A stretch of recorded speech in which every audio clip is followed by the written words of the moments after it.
Here is our retelling of John chapter 14, verses 1 to 14. Jesus is talking to his disciples and explaining how he must die in order to fulfill God's plan for mankind. They are struggling to understand what he is saying, so he says it another way.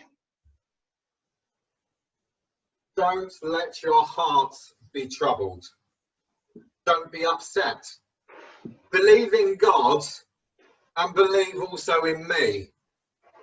In my Father's house are many rooms, and I'm going to go ahead to prepare a place especially for you.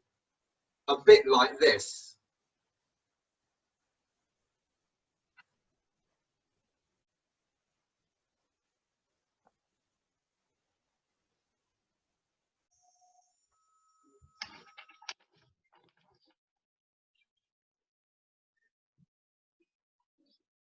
Now, Thomas, I'll come back and collect you later. To be honest, you already know how to get there. What do you mean, Jesus? We don't even know where you're going.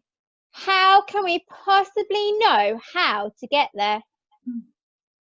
I am the way, the truth, and the life. No one comes to the Father except through me. If you know me, you know the Father. In fact, you've seen the Father yourself. Ah, yes, the Father is the answer. Jesus, show us the Father. That will be enough for us. Philip, tell you what, wait there. I just need to go to another room so I can finish talking to you, Philip.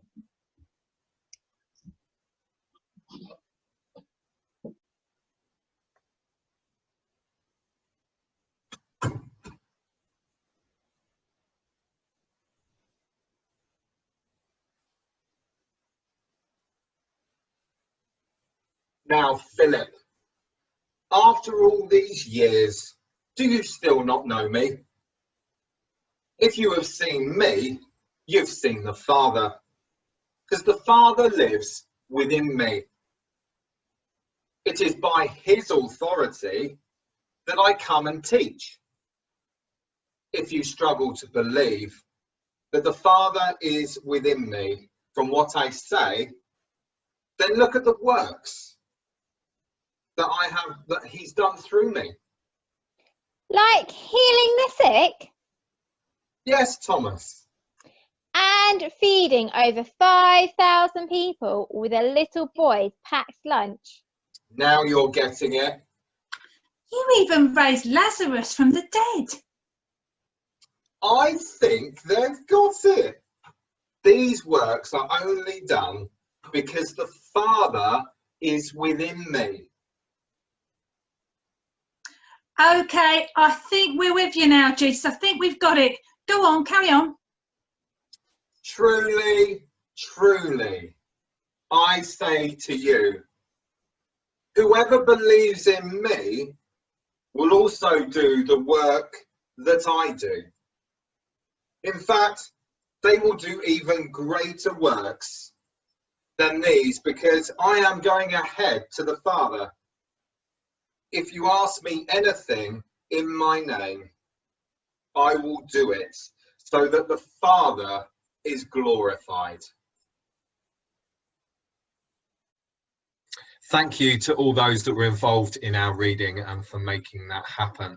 There is so much in our reading that we can take. So what we're going to do is we're going to bring you a summary, if you like, of what are some of the key points from this reading. So firstly, it says, don't let your hearts be troubled. Believe in God and believe also in me. Now, these are Jesus's words, but this is the same message that we have been hearing over the last 3 or 4 weeks, that God is saying, do not be troubled. Take heart, take courage. I'm in this. And I think it's wonderful that we get to see that today as well. The same words that are being spoken out over us as a church, as individuals, as a nation. But God says, do not be troubled.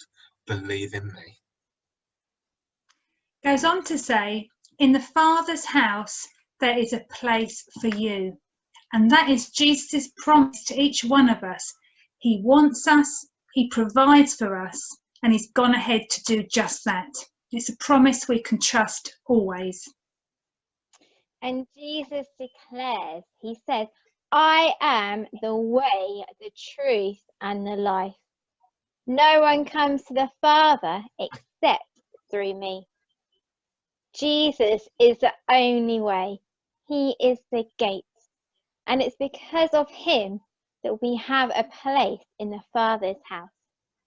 This isn't because of what we do, but it's through God's grace that we can enter in.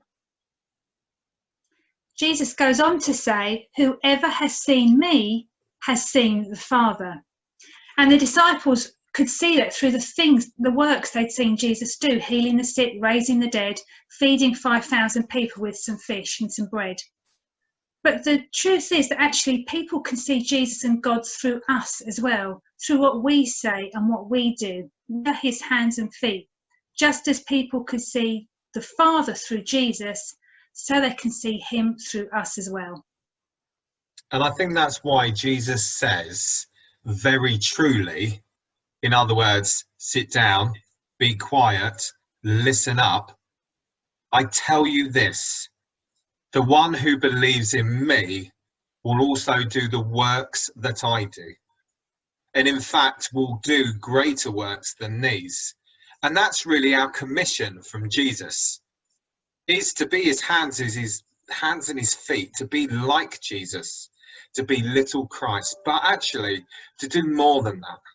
To go and do not just the works that he did, but to see more of God's glory and more of God's kingdom coming into the world around us through us. Yes, it's truly amazing that we get to glorify God through the things that we do.